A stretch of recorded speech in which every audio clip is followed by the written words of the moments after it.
Hey guys, मैं अनुरोध गोस्वामी आपका अपने channel Goswami GS and maths classes में आपका स्वागत करता हूं। आज मैं हिंदी वर्णिका का चैप्टर नंबर 2 यानी ढाते विश्वास का क्वेश्चन आंसर को डिस्कस करूंगा। तो चलिए बिना देर के हुए सेशन की शुरुआत करते हैं। क्वेश्चन फर्स्ट है कि लक्ष्मी कौन थी, उसकी पारिवारिक स्थितियों का चित्र प्रस्तुत कीजिए। तो लक्ष्मी ढाती विश्वास कहानी की नायिका है जो उड़ीसा के दलेई बांध के निकट रहती है। उसका पति लक्ष्मण कोलकाता में नौकरी करता है। लक्ष्मण महीने के अंत में कुछ पैसे लक्ष्मी के पास भेजता है जिससे उसके परिवार का भरण पोषण ठीक ढंग से नहीं हो पाता। यानी कहने का मतलब है कि लक्ष्मण जो है, एक तो वो बाहर रहता है और जो थोड़े बहुत पैसे भेजते हैं उससे क्या होता है कि लक्ष्मी के परिवार का जो है भरण पोषण सही ढंग से नहीं हो पाता है। वो अपने परिवार का भरण पोषण करने के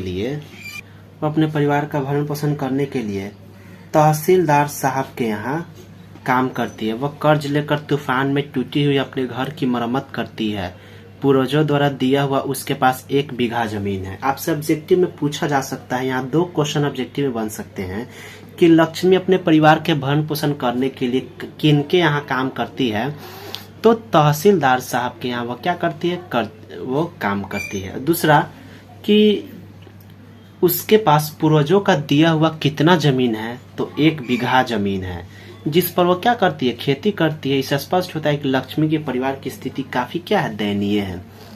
क्वेश्चन नंबर 2 है कि कहानी के आधार पर प्रमाणित करें कि उड़ीसा का जनजीवन बाढ़ और सूखी से प्रभावित था। मोस्ट वीवीआई क्वेश्चन, ये आपको हर एग्जाम 1 या 2 साल पे क्वेश्चन रिपीट होते रहता है। तो उड़ीसा बाढ़ग्रस्त राज्य है क्योंकि यह महानदी के तट पर स्थित है। बाढ़ से ग्रसित होने के बावजूद भी कभी कभी सूखा भी पड़ जाता है। यानी ऐसा क्षेत्र है जहाँ एक तो बाढ़ आती ही है, उसके साथ साथ कभी ऐसा भी होता है कि वहाँ सूखा भी आपको देखने को मिल जाता है। जिससे खेतों की फसल क्या होती है, जल भून कर नष्ट हो जाती है। और जाहिर सी बात है, अगर सूखा होगा, पानी नहीं मिलेगा खेत को, तो क्या होगा, फसल भी जड़ जाएंगे। यानी जल भून कर क्या हो जाएंगे, नष्ट हो जाएंगे। इससे स्पष्ट होता है कि उड़ीसा का जनजीवन बाढ़ और सूखा दोनों से प्रभावित होता है। चलिए क्वेश्चन नंबर 3 है कि कहानी में आए बाढ़ के दृश्यों का चित्रण अपने शब्दों में प्रस्तुत कर। लगातार बारिश होने के कारण महानदी के जलधारा दलेई बांध को 10 वर्षीय गोलमटोल बच्चों की तरह दूसरी ओर लांग दिया। पल भर में पूरे गांव में शोर शराबा का माहौल हो गया। लोग जो है हाँफते हुए टीले की ओर दौड़ने लगे। एग्जाम में आपसे पूछा गया है कि लोग हाँफते हुए कहाँ भागे, तो टीले की ओर। यह आपका ऑब्जेक्टिव पॉइंट है कि लोग हाँफते हुए कहाँ भागे, तो टीले की ओर। कईयों ने स्कूल में शरण ले ली। यानी बाढ़ प्रभावित क्षेत्र जब होता है, बाढ़ जहाँ पर होता है तो वहाँ पर क्या होता है कि शरण स्थली के रूप में स्कूल भी वहाँ था, जिसमें क्या किए लोग वहाँ पर जाकर अपना शरण लिए। स्कूल के छत, और वहाँ भी क्या होता है कि स्कूल के छत पर घुटने तक पानी आ गया है। तेज घाट में बहते हुए पानी ऐसे लग रहे थे कि मानो वे एक दूसरे के आगे पीछे होकर कहीं जा रहे थे। इस प्रकार चारों दिशाओं में रोने की आवाज सुनाई दे रही थी। सभी लोग अपने अपने परिजनों को ढूंढ रहे थे। जाहिर सी बात है कि बाढ़ जहाँ पर होता है तो कई लोग के गुम होने की भी आशंका होती है।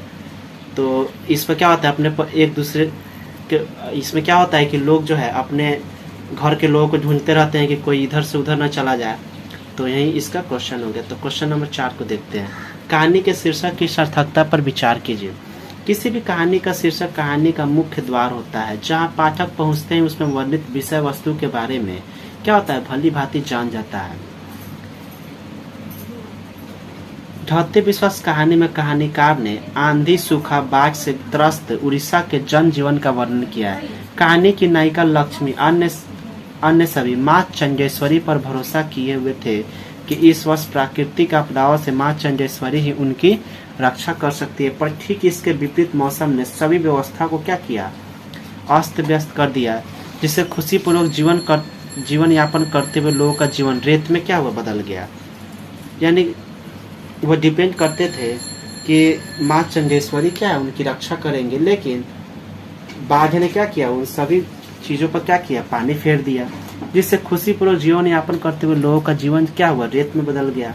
फलतः लोगों का विश्वास देवी देवताओं से उठ गया। इस प्रकार कहानी का कथा वस्तु ढाते विश्वास शीर्षक की सार्थकता को स्पष्ट करता है। तो hope you guys like this video आपको अच्छा लगे तो प्लीज़ इसे लाइक शेयर और हमारे channel Goswami GS and maths classes को सब्सक्राइब कर दीजिए। कल मैं आपको चैप्टर नंबर